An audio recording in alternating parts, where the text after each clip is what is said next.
여러분 안녕하십니까? 경북 동해안은 오늘 높은 습도에 무더운 날씨를 보였는데 내일도 구름 많고 30도를 넘는 무더위가 이어지겠습니다. 내일 아침 최저 기온은 22도에서 23도, 낮 최고 기온은 29도에서 31도로 예상됩니다. 동해상의 파도는 0.5에서 1m로 예상되며 경북 내륙에는 곳에 따라 소나기가 내리는 곳도 있겠습니다. 정의당 추혜선 의원과 시민단체가 포스코 최정우 차기 회장 내정자를 비리 방조 혐의로 검찰에 고발했습니다. 포스코는 무고죄로 고소하겠다며 강하게 반발하고 나섰지만 끊이지 않는 논란으로 포스코가 CEO 리스크에 빠지는 건 아닌지 우려됩니다. 장미쁨 기자가 보도합니다. 선출 단계부터 잡음이 끊이지 않았던 포스코 차기 회장에 대한 논란이 또다시 터져나오고 있습니다. 정의당 추혜선 국회의원과 국민재산 되찾기 운동본부 등 7개 시민단체는 최정우 포스코 회장 후보를 배임과 횡령 방조, 직무 유기 혐의 등으로 서울 동부지검에 고발했습니다. 이들은 최 후보가 지난 10년간 포스코 건설과 포스코 그룹 경영 부분의 주요 요직을 거치며 정경유착 비리에 깊숙이 개입해온 혐의가 있다고 주장했습니다. 최종우 후보는 포스코의 비리와 적폐에 대해 책임져야 할 핵심적인 역할을 그동안 수행해 왔습니다. 회장에 선임된다 하더라도 수사를 받게 될 가능성이 현재 높습니다. 특히 최 후보는 정준양 회장 시절 정도 경영실장을 역임했고 권오준 회장 때는 그룹 최고 재무 책임자로 포스코 내 핵심 인물이었다고 주장했습니다. 또 추 의원은 최 후보가 최순실 국정농단 재판에서 미르 K스포츠재단 출연 경위와 관련해 증인으로 출석해 무책임한 답변으로 일관했다고 비판했습니다. 게다가 지난달 홍영표 민주당 원내대표는 최 후보에 대해 권오준 전 회장 비리를 덮어줄 사람이 뽑힌 것이라고 말해 발언 배경이 무엇인지 관심을 모으기도 했습니다. 포스코는 최정우 회장 후보가 해외기업 부실 인수와 계열사 사옥 부실 매각, 부실 투자 비리 등에 연루됐다는 주장은 명백한 허위라며 무고죄로 고소하는 등 강력한 법적 대응에 나서겠다고 밝혀 향후 결과가 주목됩니다. 이처럼 포스코 회장을 둘러싼 논란이 확산되고 법정 공방까지 예상되면서 새 도약을 준비해야 할 포스코가 CEO 리스크에 발목 잡히는 건 아닌지 우려가 커지고 있습니다.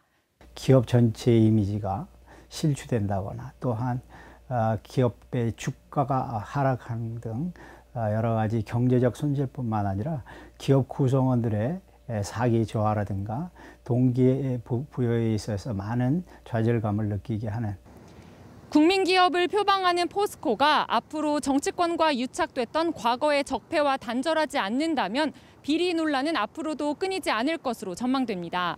MBC 뉴스 장미쁨입니다. 도지사 취임 후 처음으로 실시하는 경상북도 경제부지사와 산하기관 기관장 인사를 앞두고 이철우 경북도지사가 어떤 선택을 할지 관심이 쏠리고 있습니다.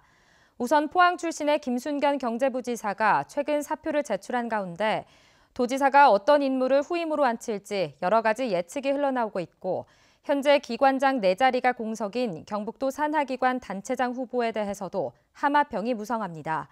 도 산하기관 가운데 기관장이 공석인 곳은 경북관광공사와 문화엑스포, 경북문화콘텐츠진흥원, 경북경제진흥원 등 4곳입니다. 이철우 경북도지사가 최근 한 언론 인터뷰에서 결혼을 하지 않으면 죄를 짓는다는 생각을 갖도록 범국민 운동을 만들자고 말해 논란이 일고 있습니다. 대구 경북여성단체연합은 성명서를 내고 저출산 문제를 개인의 이기적인 선택으로 규정하고 결혼을 할 수 없는 구조적 문제에 대해서는 인식하지 못했다며 이 지사의 발언은 시대에 역행한다고 비판했습니다.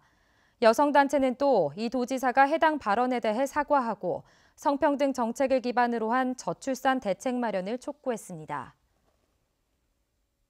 대하 고속해운이 포항 울릉 항로를 지난 2014년 초 대저 해운에 판 뒤 울진 후포 울릉 항로를 증편 운항한 것은 경업금지 위반임을 재확인하는 2심 판결이 나왔습니다.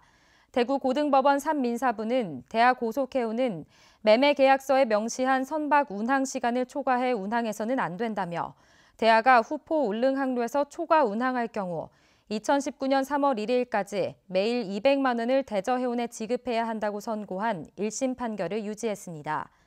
이에 대해 대하고속해운은 후포 울릉항로 증편 운항에도 불구하고 지난 2년간 대저해운의 포항 울릉항로 승객은 더 늘어나 대저해운은 피해가 없다며 대법원에 상고하겠다는 뜻을 밝혔습니다.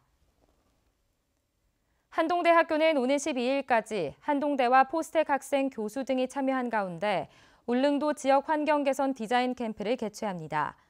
이번 캠프에선 울릉도 마을 디자인과 에너지 환경 개선 계획 등에 대한 전문가 특강에 이어 독도 방문과 함께 울릉도 청년 유입 환경 개선 방안 등에 대한 조별 워크숍이 열립니다. 네, 이상으로 포항 MBC 뉴스를 마칩니다. 여러분 고맙습니다.